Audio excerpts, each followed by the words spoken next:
on the Hill or in their ridings, members of Parliament often work 12-hour days. We caught up with New Democrat MP Dan Harris in his Scarborough, Southwest Ontario riding and experienced part of his busy day in the constituency.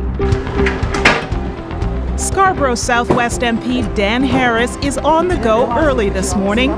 His first stop, becoming a member of Variety Village, an accessible and inclusive world-class sport, fitness and life skills facility, open to people of all abilities.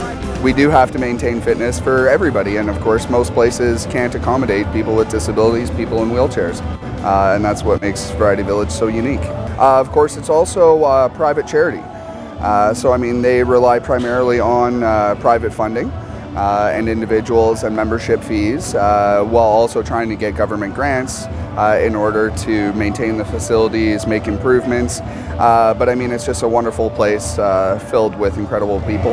Today's a triathlon practice, yeah. Ooh.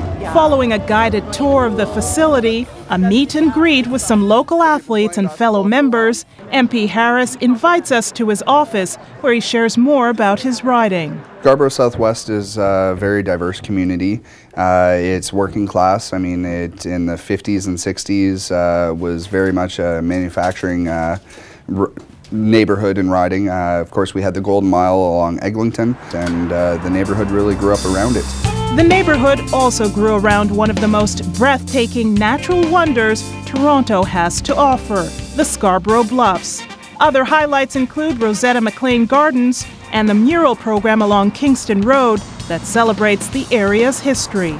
In terms of the riding, I mean, nowadays the economic situation isn't that great, and certainly, I mean, the average incomes is lower than the national average, as all those manufacturing industries have shut down and moved on and been replaced largely with retail, which are, of course, lower paying jobs, less job security, part-time, so therefore very little benefits. The job situation in Canada has been going downhill for about 15 years now. Just over 102,000 people, including a large immigrant population, call the riding home.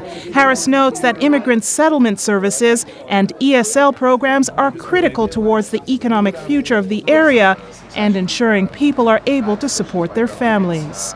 This gentleman needs to set up a meeting about his family members and the immigration process. MP Dan Harris ran for office 5 times, including once municipally, before finally being elected to the House of Commons in May 2011. Today, he's joined by constituents as he officially welcomes them to his new riding office. I can certainly say, I mean, after losing 4 times, winning feels a lot better. But being an elected official, I mean, it's always been a dream of mine, and you know, ever since I ran for class president in grade 6, it's something that I've wanted to do. MP Dan Harris first ran for federal office when he was just 21 years old. Today, at 32, Harris could be considered one of the elder statesmen. Any other election, a 32-year-old being elected to Parliament would have been a big deal. But this election, that's not the case. I mean, there are 20 MPs that were elected that are younger than I am. And for me, who's always been trying to get young people active and involved in politics, it's just incredible. And assuming a parliamentary role was initially a bit of a whirlwind. Most elections, new MPs get 3 months before having to sit in the House of Commons. We were back before we had any staff, before we had offices. So certainly, I mean, the learning has been fast and furious. But this fluently bilingual MP is rising to the challenge, already putting in 60 to 80-hour work weeks. It's a job like no other. There's really nothing that you can compare it to. But certainly, I mean, the struggle over the next 4 years will be to establish more of that work-life balance. But for now, I'm focused on the job. And representing constituents well and making sure that we get everything in place so that we're effectively representing constituents.